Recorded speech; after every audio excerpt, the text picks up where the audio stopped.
Hey, what's up guys? This is Anthony for Anthony's Customs, and for this review we are looking at the Play Arts Kai DC variant Batman designed by TETSUYA Nomura, which is just basically the coolest Batman figure ever. I think that's what they were going for.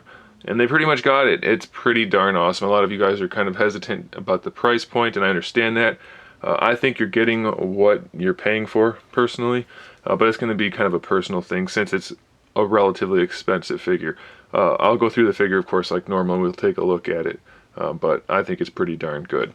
He doesn't come like this in the package. I've got all of his add-on pieces already on, and all of the interchangeable pieces already swapped out for the most part.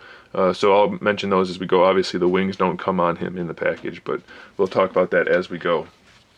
He stands roughly 11.5 inches tall, and his legs aren't 100% straight right now, but that's pretty close. So there you have it. With the wings like this, he's roughly about 20 inches across. So the wings do have some definite size to them. They stick out a lot, and once you move them around, you'll see that they're even bigger than they look now. And it comes with a kind of a bunch of stuff. So I'm going to move the camera closer since we don't need a full shot anymore. And I'm going to do a general rundown of the figure before we go into all of the parts. He's almost all black. There are different finishes. We have some gloss, we have some flats, we have some satins, which all looks really nice against each other. So it's a really cool thing. Then we have a lot of shading. You can probably see the red shading like in the abs and on the chest other than on the Bat logo. We have some obvious red shading on the shoulders here with the red coming through there. The visor is translucent red plastic. It looks like silver paint behind it to make it pop, so that looks cool. Then the wings have red going throughout them also. We have some pops of silver going around. We have some gunmetal on the torso, lots of little silver rivets. We have some silver spray going on the tips of each wing. This wing is particularly bright though. That's unfortunate. Kind of a bummer, but it doesn't stand out too much without the heavy lights on it, so that's okay. And then we have a little bit of shading down here, kind of like a bronzish color for the boots. More of the red throughout the armor on the legs also. Really sharp figure. We have a little bit of red on the cape and kind of just sprinkled in and about, which looks really nice. Maybe we do accessories first. Okay, so let's do that. For the arms, we don't get these off the bat. These are interchangeable parts. So what we normally start with is just kind of like a closed forearm piece, like that. So that's fine. Either one looks good. Obviously, I like the spiky ones better, but you do have the choice of having the spiky pieces or the non-spiky pieces, so that's completely up to you. And then another thing we have the alternate choices for is the thigh, or are the thighs. So in this one you have all of your batarangs tucked in there, which is cool, but you can't really see them too much on the thigh, so I don't know how practical that is.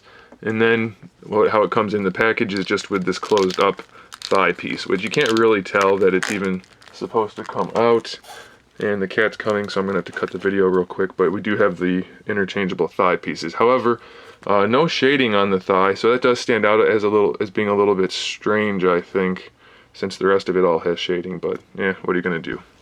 Okay, cat's gone. So now we've got this side replaced. We can go ahead and swap this out too, and I'll point out, you can see from the back, it has like a little piece in here that supports it where it connects. It's kind of hard to see like that. It's got this piece, so it tabs in here, and then it has a little support piece. It's made to look like a hinge to allow him to access the batarangs. I don't think those are necessary personally, just for my taste, because it makes the thighs look bigger than they need to be, and you can't really see much anyway. So leaving these capped, I think, is a good idea.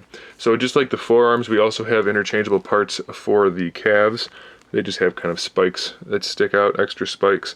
I'm not sure, they kind of look like they're supposed to be more batarangs, but they're not the same pattern, they're not the same shape, and they're not painted that way, so I guess they're just supposed to be extra spikes. So each one of these comes off on its own also. They're a little tricky the first time or two, but once you get them going, you will not have too much trouble. That one doesn't go there. They are all keyed, so you can get them in the right place. If it doesn't feel like it's going, it's probably not supposed to go there. And they're pretty obvious once you do it a couple times. And there you go. So that's that side, and then we can do it on this side. This one popped off already, so we can just swap these out real quick. Big one on the bottom. That one goes there, and that one goes there. Alright, so that's all of the interchangeable parts for the body. We do have interchangeable hands though, so you can see he has the kind of open semi-gripping style pose hands. So we have fist hands for either side also. They look like this. That would be his left hand, and then his right hand. Those just swap out normally. We also have interchangeable hands for these extension arms, whatever you want to call these things. We'll talk about those on their own, but the interchangeable hands look like that. So the fingers are just kind of style posed.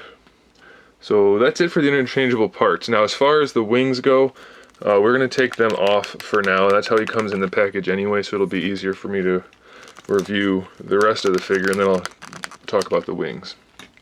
Alright, so the core figure is on its own a really awesome Batman figure. If you want to leave the wings off, you could definitely get away with doing that. You will have these joints back here, but tuck those in, and that's not a huge deal. So if you wanted to keep the wings off and just pose them like that, you could definitely do it. It looks really cool. Alright, so for the head, we have a double ball peg that connects the head to the neck, so we can look around on top of the neck just fine. And it has this piece that comes down that really fills in the gap and makes it look really awesome. Then the neck itself is on, I believe, a double ball peg. I don't think it's actually a hinge because it does move from side to side, but mostly it's just going to rotate with the head to make the sculpt look a little bit better. So that's a nice feature. I want to point out also, you get a lot of the gunmetal that you don't really notice until you look up close. Like this part inside of his jaw here is gunmetal with the black on either side of that. So it looks really cool.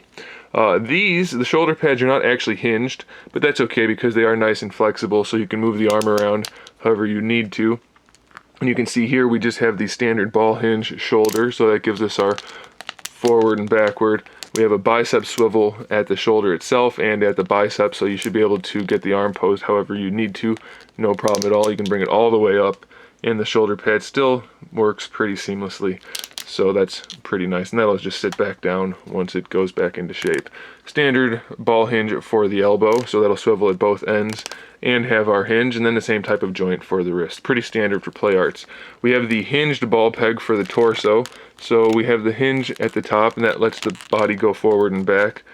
And it's actually strong enough to hold him, even though the cape and the whole backpack thing is pretty heavy. It's not too bad, it'll work. It sometimes wants to fall back, but you should be okay for the most part. Plus, if you're going to be standing him up on a stand or something, you'll want to support those wings anyway, so it's not that big of a deal.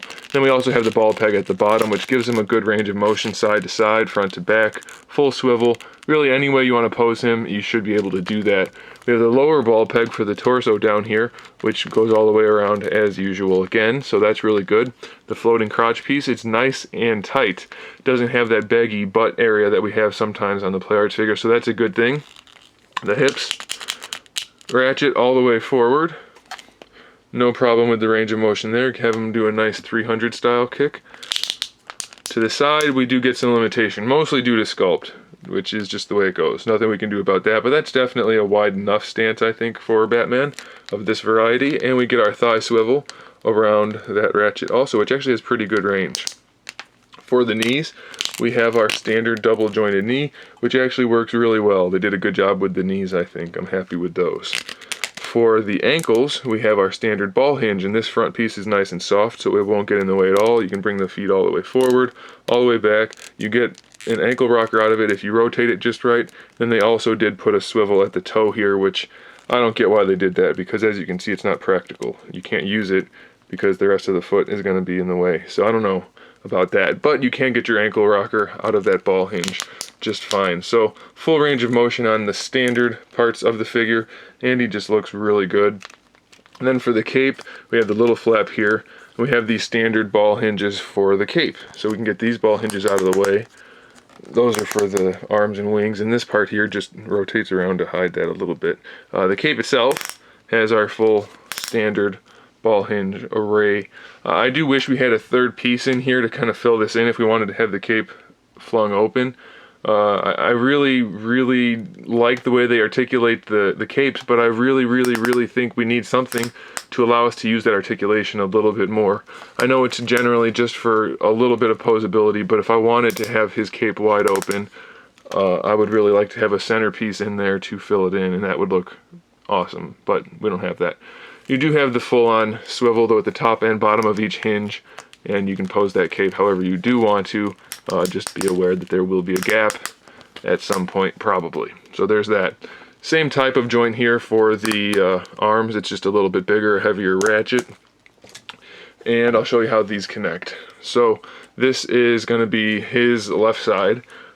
So what you do is you peg this part in to this.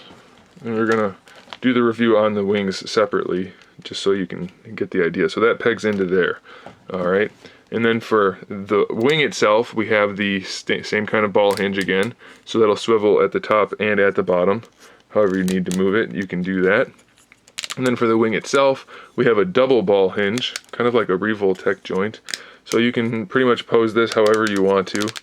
And then these are hinged as well. I wish the hinge on these was a little bit more useful. Unfortunately, it's kind of not.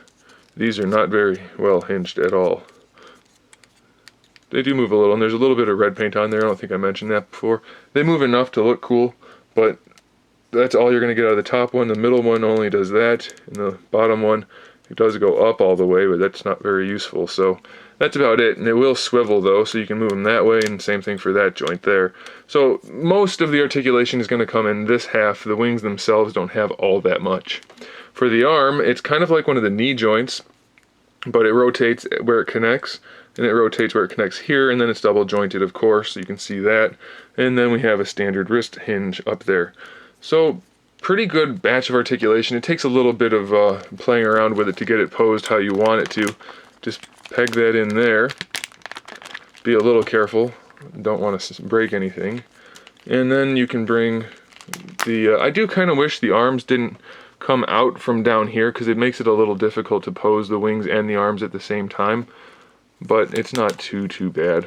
You can pretty much get them posed how you need to, thanks to the wide array of articulation. It's just going to take a little bit of work, and I don't have a big enough area to show you everything with this figure at the same time, but you can do it. It'll work.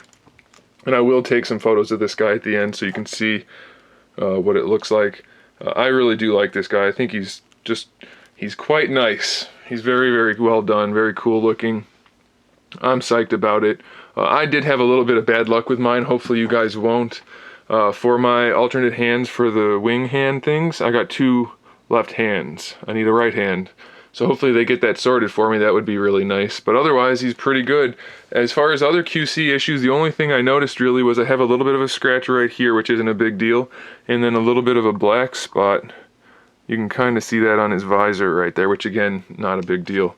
So otherwise, I'm psyched. I really like this guy, and I think you guys will too. If you're a Batman fan, pick it up. If you're a fan of really cool looking figures, pick it up. It's so well done. Very, very cool figure. Really psyched about it. And I guess that's it. I'll stop rambling. Thanks for watching, guys. I hope you liked this video. If you did, give me a thumbs up. I do appreciate it when you do. And make sure you click that link in the description below if you're looking to pick one of these guys up. I'm pretty sure it's still available for pre-order on Big Bad Toy Store, so get that in there before they sell out. And make sure you subscribe to the channel so you can see my upcoming figure reviews, custom figures, and other good stuff. And in the meantime, keep collecting.